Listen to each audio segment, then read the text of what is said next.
Olá, galerinha do nono ano. Tudo bem com vocês? Tudo bem, meu nono ano?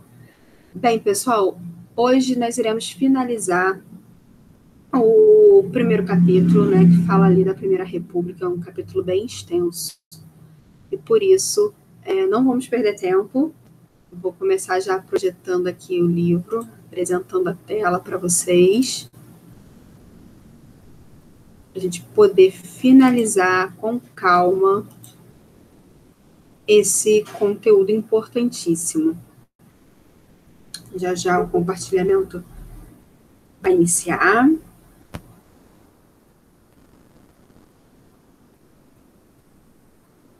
Dentro de alguns instantes. Vai iniciando.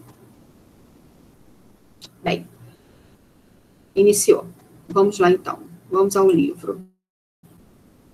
A aula de hoje inicia nesse tópico da página 297, imigrantes no Brasil.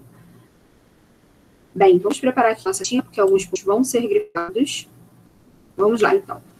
Desde meados do século XIX, né, com o fim do tráfico de escravizados, setores da sociedade brasileira passaram a apoiar a vinda de imigrantes para o Brasil, principalmente para atender o problema da falta de mão de obra nas fazendas cafeeiras. Bem, pessoal, nós não podemos achar, né, que é somente por esse motivo.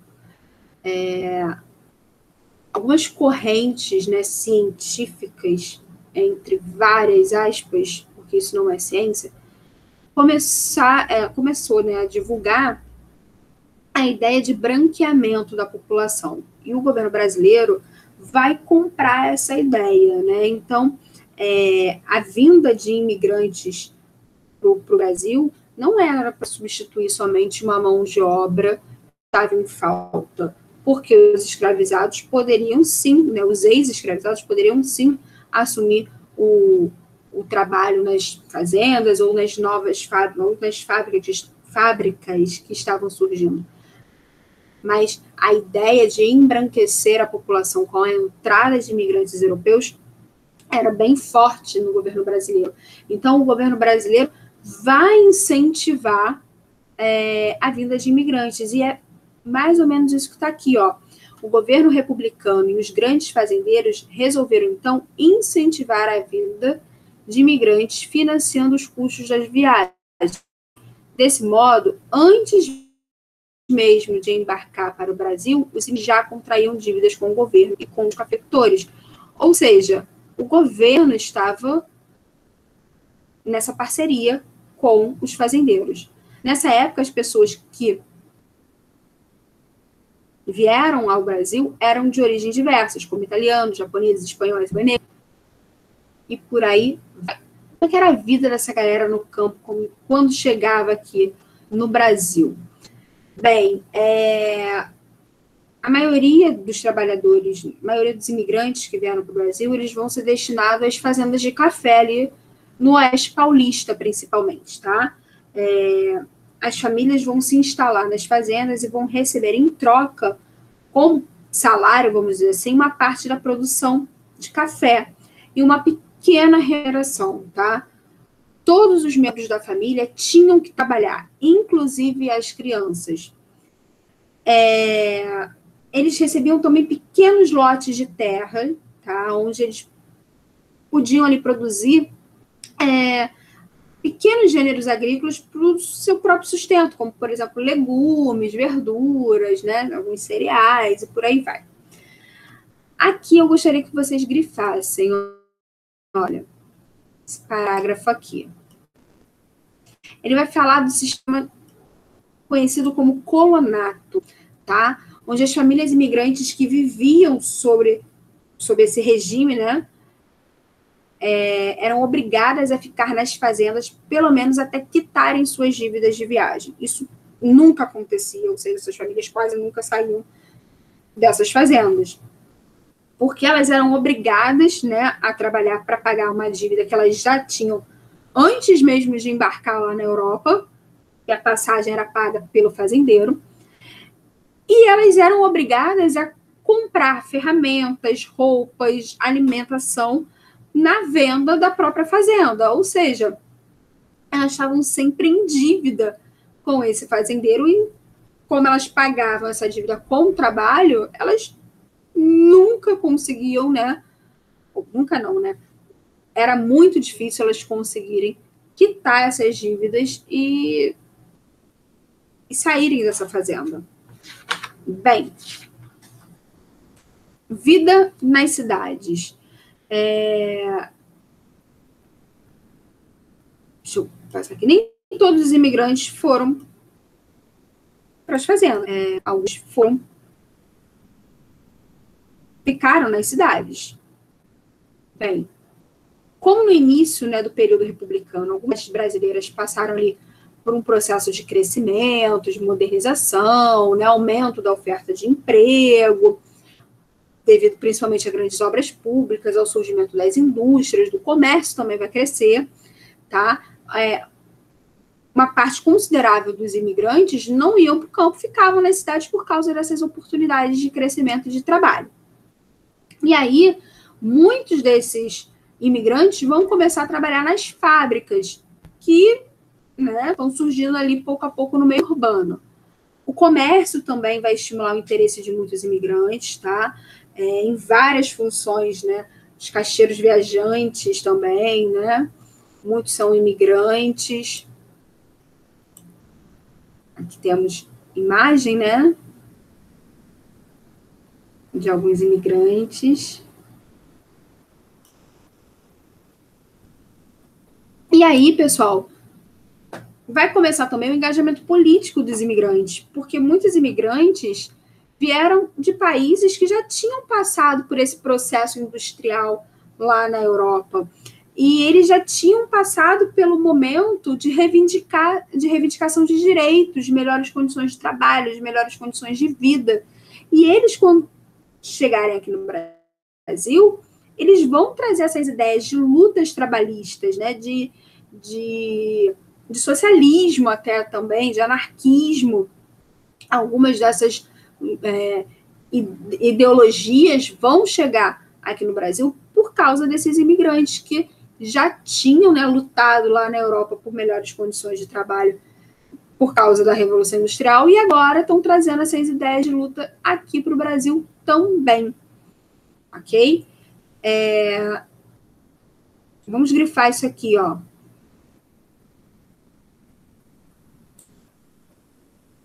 Assim, né, os imigrantes se engajavam politicamente a fim de obter mais direitos e melhores condições de vida para os trabalhadores. Eles produziam jornais, divulgavam panfletos, realizavam greves e paralisações em busca de seus objetivos, né? Foi a partir desses movimentos que começaram a se organizar os primeiros sindicatos no Brasil. Okay? Então, a participação dos imigrantes importantíssima na luta trabalhista. E como eu falei, a luta dos operários vão introduzir aqui no Brasil né? Nós já conhecemos ideologias lá do final do ano passado, né? Do 8º ano, é o socialismo científico, também conhecido como marxismo, tá? E o anarquismo, né? Muito parecidos os dois, ambos são contra o capitalismo, mas a principal diferença entre eles é que o socialismo quer que o trabalhador tome o poder, que o trabalhador passe a governar, enquanto o anarquismo ele é contrário a qualquer forma de governo, né? Enfim, mas ambos querem uma sociedade mais justa, mais igualitária, livre de exploração, sem propriedade privada, né? Que os meios de produção fossem divididos entre os trabalhadores, e assim não teria mais classes sociais, né? Mas essa é a semelhança. A principal diferença é que um acredita na presença de um governo forte que garanta, né, melhores condições de vida ao trabalhador, e o outro simplesmente não acredita em governo. Ou seja, aqui, ó, significa, o termo anarquia significa sem governo. Bem, vamos agora para a página 300. As greves e a imprensa operária. Bem, a luta, né, operária no Brasil, ela vai acontecer ali em diversos pequenos jornais, né, que circulavam entre os próprios trabalhadores, e é dentro desses jornais que vão começar a circular ali as primeiras manifestações para as greves, né, as primeiras reivindicações, e chamando o trabalhador para a greve. Nós temos aqui até um pequeno texto que mostra isso. Interessante que vocês leiam depois. Mas esse é o ponto importante, olha, já está até em destaque, mas eu quero que vocês grifem. Entre as principais reivindicações dos trabalhadores ali no século XX, né, estavam melhores salários, jornada de trabalho de 8 horas, regulamentação de trabalho para mulheres e crianças e a possibilidade de criar associações de trabalhadores que fossem reconhecidas pelo Estado. Sindicatos, né, propriamente dito. E para isso, para que eles conseguissem ser ouvidos e atendidos, eles organizavam grandes greves, como, por exemplo, a de 1917, né, que mobilizou muita gente, né, chegou a reunir ali 20 mil pessoas. Bem, pessoal, agora, para finalizar esse capítulo, para finalizar esse tópico, né, sobre grãos e a luta urbana, né, vamos fazer a página 301. E aí, na página 301, pessoal, eu gostaria que vocês fizessem o seguinte, que vocês pausassem esse vídeo, fizessem a atividade e em seguida retornassem para a correção. Então, vamos lá. Combinado assim? 1, 2, 3, pausando. Bem, galerinha, vocês pausaram o vídeo, fizeram a atividade com calma e atenção. E agora, iremos para a nossa correção. Número 1 da página 301, pessoal. No início do século XX, diversos imigrantes vieram ao Brasil em busca de novas oportunidades. Escreva como era o trabalho dos imigrantes nos locais citados abaixo. Então, primeiro eles querem saber no ambiente rural e depois no ambiente urbano. Bem, no rural, os imigrantes geralmente trabalhavam, sobre o regime do colonato, né? Que é aquela ideia de que eles vão receber ali uma pequena parte da produção, também uma pequena remuneração. Nesse tipo, né, de acordo ali, eles eram obrigados a ficar na fazenda até quitarem a dívida da viagem, tá? Em alguns casos, eles também podiam ter ali uma pequena roça, um pequeno cultivo de subsistência, mas isso não era uma regra, tá? Já no meio urbano, esses imigrantes vão ser atraídos principalmente pelas reformas das cidades, vão trabalhar nas obras urbanísticas, né? E também nas fábricas que estão surgindo nas grandes capitais. Bem, número 2. Número 2 está pedindo o seguinte: leia a frase a seguir e assinale A para anarquismo e S para socialismo científico. Isso aqui é quase uma revisão do 8º ano, hein, pessoal, esse número 2. Vamos lá. Termo derivado da expressão sem governo. Essa é fácil, né, pessoal? Anarquismo. Bem, seus seguidores no Brasil criaram um jornal A Plebe, que divulgava a ideia dos trabalhadores. Anarquismo também. Conjunto de ideias desenvolvidas por Karl Marx e Friedrich Engels. Socialismo, gente, socialismo científico, né, também conhecido como marxismo. A autoridade não deve ser representada por uma instituição governamental, e sim emanar do próprio povo, ou seja, eles eram contra o governo. Se é contra o governo, se é sem governo, é anarquismo. E, por último, os trabalhadores devem desenvolver uma consciência de classe, se mobilizarem em uma revolução, tomando o poder e instituindo políticas governamentais igualitárias, ou seja, a tomada do governo pelos trabalhadores, se tem governo e tem trabalhador, é socialismo. Prontinho. 63 é uma pesquisa. Vamos passar, então, para a página seguinte. Página 302, pessoal. Bem, agora nós iremos começar a ver os movimentos, né, as principais revoltas populares do início da República. Tivemos algumas revoltas importantes, tá? E elas podem ser divididas basicamente em dois grupos: as revoltas rurais e as revoltas urbanas. Vamos começar pelas rurais. Tiveram várias, mas duas são muito famosas, né? Canudos e Contestado. Vamos começar falando um pouquinho, aprofunda melhor. Elas têm semelhanças, tá? As duas são rurais, e as duas têm um caráter messiânico, pessoal. Messianismo é aquele movimento popular, né, de apoio ao Messias, né? A ideia de que existe uma pessoa salvadora da pátria, alguém quase que, né, santificada por um determinado grupo, né? É um líder religioso, muitas vezes.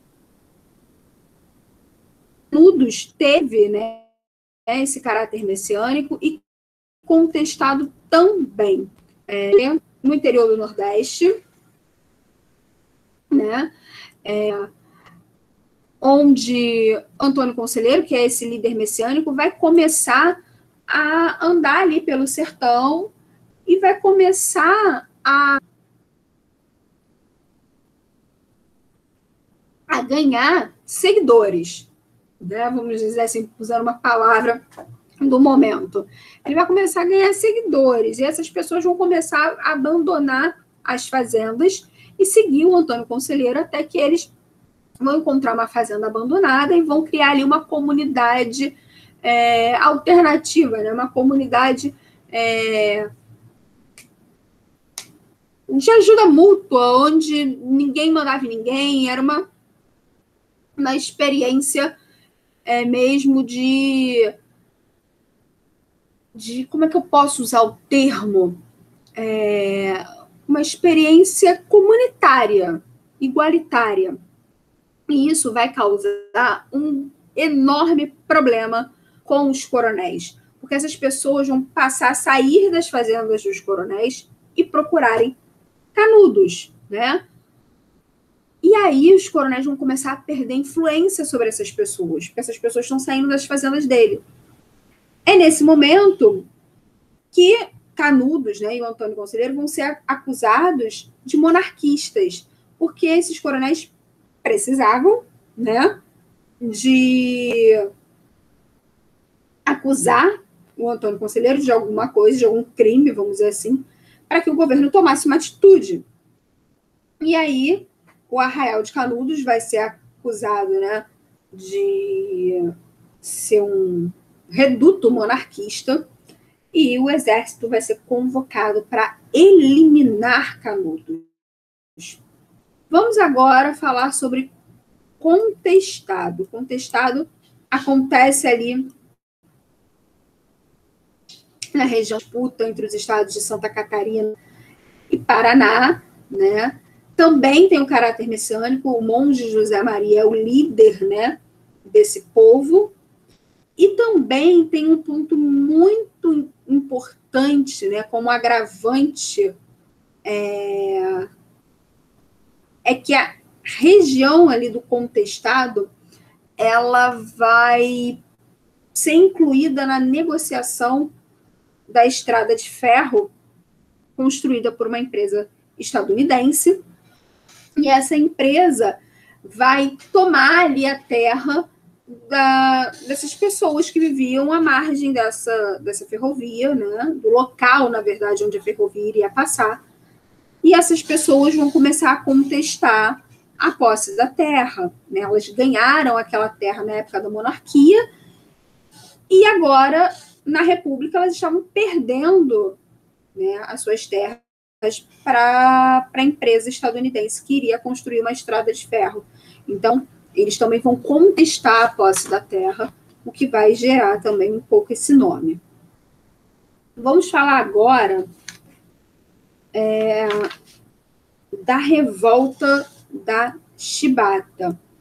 Eu já comentei com vocês sobre a revolta da vacina. A revolta da vacina também é uma revolta urbana.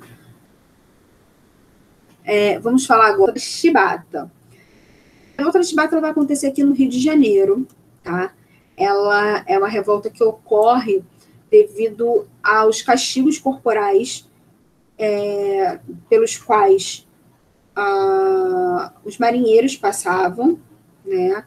A Marinha ainda tinha um código de conduta do período da escravidão, né, da época da monarquia, que previa como punição chicotadas, né, chibatadas. E isso vai ser o estopim, né, o início dessa revolta. Né, um marinheiro ele vai ser condenado a 250 chibatadas, algo absurdo, algo revoltoso, que vai fazer com que os marinheiros, então, se rebelem, tomem o navio, e ameacem a bombardear o Rio de Janeiro.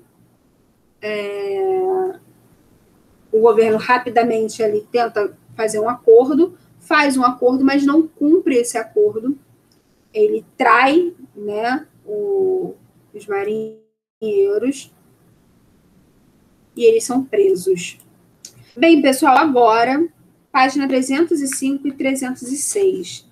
Novamente, eu vou pedir que vocês pausem o vídeo, tá? Façam a atividade com calma e atenção e depois retornem para a correção, ok? Então, pausando. Ok, galerinha, vocês pausaram o vídeo, fizeram a atividade, agora vocês apertaram play novamente. E iremos começar a nossa correção. Na número 1, está pedindo aqui para a gente criar uma resposta onde mostre a semelhança entre o movimento de Canudos e Contestado.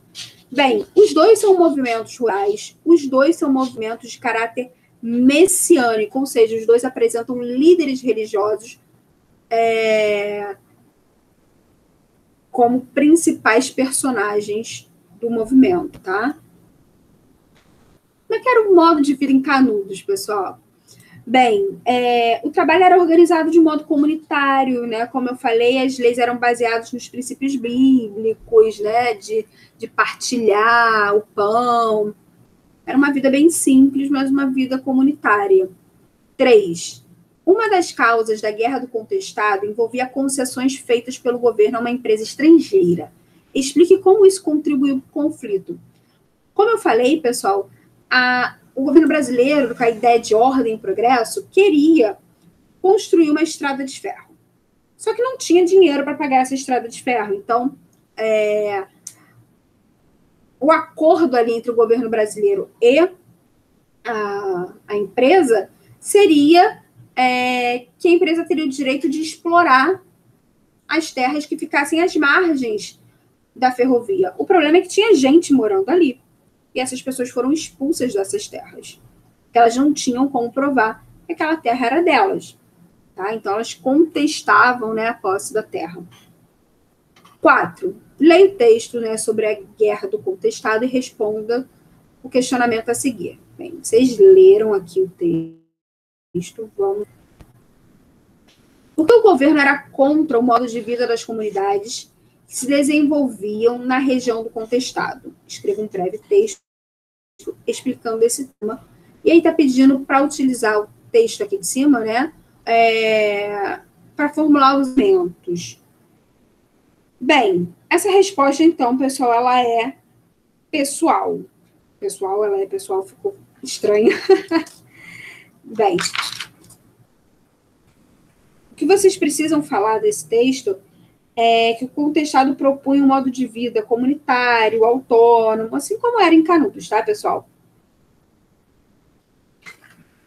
Sem a influência dos coronéis e por aí vai. Última página de atividade para a gente dar esse capítulo e fechar o conteúdo. É uma questão sobre a revolta da Chibata. Nós temos aqui um texto que vocês leram também, tá? E aí na letra está perguntando assim, a quem essa carta é endereçada? Ela é endereçada ao presidente da República, tá? Na letra B, segundo os marinheiros, eles viviam uma espécie de escravidão na Marinha. Sublinhe na carta o trecho que mostra essa afirmação e explique o que isso quer dizer. Bem, tem aqui 2 trechos, tá, pessoal? Deixa eu diminuir aqui. Eu consigo pegar o texto todo. Bem, logo no início, está aqui assim, ó. Nós, marinheiros, cidadãos brasileiros e republicanos, mas submeter a escravidão na Marinha brasileira. Ou seja, a escravidão era coisa da monarquia, a república. Somos republicanos e queremos ser tratados como cidadãos, não como escravizados. Bem, outro ponto é reformar o código imoral e vergonhoso que nos rege, a fim de que tá muito pequeno, tira daqui, a fim que desapareça a chibata, outros castigos semelhantes e aumentação as reivindicações. Ok? Deixa eu ampliar aqui. Quais são os direitos reivindicados pelos marinheiros nesse documento? Então, é essa parte aqui que eu grifei. Eu acabei fazendo a B e a C juntas. Reformar o código, né, imoral e vergonhoso que regia, né, a Marinha. E também aumentar os soldos. E, pessoal, sendo assim, encerrando.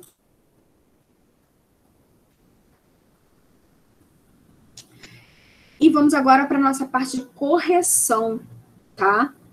Da folhinha. Ok? Então, vamos botar aqui. Essa é a folhinha número 4, tá? Ela foi feita baseada nas páginas 291 até a 302. E vamos lá. Explique o contexto do surgimento das primeiras favelas no Rio de Janeiro. Como eu falei, isso aqui é no contexto do Bota Abaixo, tá, pessoal? Lá da revolta da vacina.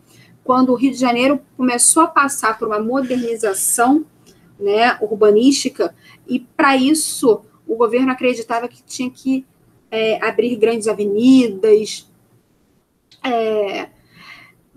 criar praças, e para isso precisou demolir os cortiços. E as pessoas que moravam nesses cortiços ficaram desabrigadas.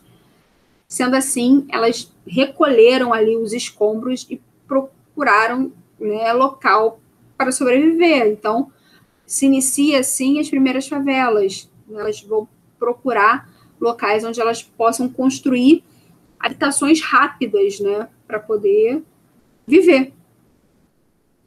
2. Quanto à imigração, descreva o sistema de colonato. Bem, o sistema de colonato, pessoal, é aquele em que o dono da fazenda e o governo assumem a dívida para trazer, né, os custos, né, dívida, os custos da viagem para trazer essa família imigrante, e chegando aqui, essa família tem que pagar essa viagem com o seu trabalho, tá? 3. Tanto Canudos quanto Contestado tinham o messianismo como semelhança. Qual o significado desse termo? Bem, pessoal, o messianismo é aquela ideia de que existe um líder salvador, né? Algo praticamente santo. Isso está aqui, ó, na página 302, né? Messianismo. Movimento popular de apoio ao Messias, o qual seria predestinado a melhorar as condições de vida de determinada sociedade. O messianismo geralmente desenvolvia-se em torno de um líder religioso que passava a ideia de esperança à população. Ok? Isso está aqui na página 302. Bem, galerinha, deixa eu retornar agora definitivamente para a nossa sala aqui de aula. Parei a apresentação. E sendo assim, encerramos, né? Fechamos o conteúdo da nossa primeira avaliação. Releiam o capítulo, façam novamente os exercícios, assistam os vídeos, tá? E é isso, pessoal. Um grande abraço, um beijão, até o nosso próximo encontro. Tchau, tchau.